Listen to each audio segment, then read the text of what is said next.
다음 중 y가 x에 대한 함수인 것을 모두 고르면 이라고 물어본 문제입니다. y가 x에 대한 함수라면 x의 값이 변함에 따라 이렇게 변함에 따라 그 y의 값이 오직 하나씩 정해질 때 우리가 y가 x에 대한 함수다라고 볼 수 있었습니다. 그럼 1번부터 보면은 자연수 x보다 큰 음수 y라고 했는데 자 예를 들어서 x가 5라면 5보다 큰 음수가 있나요?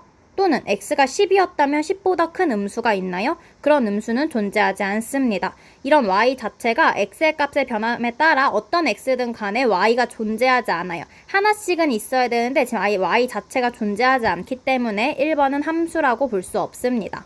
그 다음 2번 자연수 x보다 3배 작은 자연수 y라고 했는데 자 자연수 x보다 3배 작은 자연수라면 예를 들어서 자연수 x를 10이었다고 한번 해보면 10보다 3배 그러면 30이 작은 자연수 y 그럼 y는 10보다 30이 작다 그럼 마이너스 20이 되는 건데 이 y는 지금 자연수인가요? 자연수 중에서는 이런 숫자가 존재하지 않습니다. 따라서 2번도 함수가 될 수 없고요. 그 다음 3번에서는 한 개에 80g인 물건 x개의 무게 yg이라고 했는데 자 만약에 x가 2였다면 그때 y는 80g이 2개니까 160g x가 만약에 5였다면 그때 y는 80이 5개 있으니까 400g 이렇게 x의 값이 변함에 따라 y의 값이 오직 하나씩 결정이 되고 있으니까 3번은 함수가 맞다라고 볼 수 있겠죠.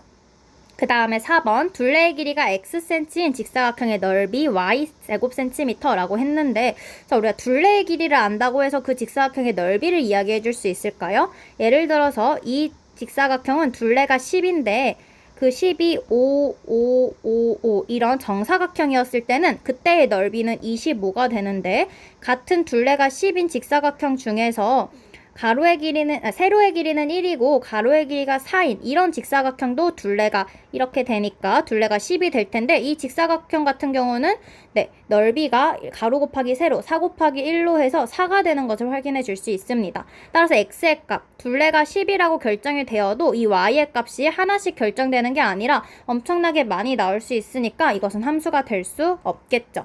그 다음 5번 시속 5km로 xkm를 가는데 걸린 시간 y 우리가 시간 y는 속력 곱하기 거리니까 예를 들어서 우리가 10km를 간다고 한다면 시속 5km로 10km를 가면 그때의 y는 50 x가 만약에 20이었다면 시속 5km로 20km를 간다면 그때 y는 100 이런 식으로 x의 값에 따라서 y의 값이 오직 하나씩 결정되는 것을 볼 수 있습니다. 따라서 5번도 함수가 맞다라고 봐줄 수 있겠네요. 그럼 함수가 맞았던 것은 3번과 5번이다 라고 찾아줄 수 있습니다.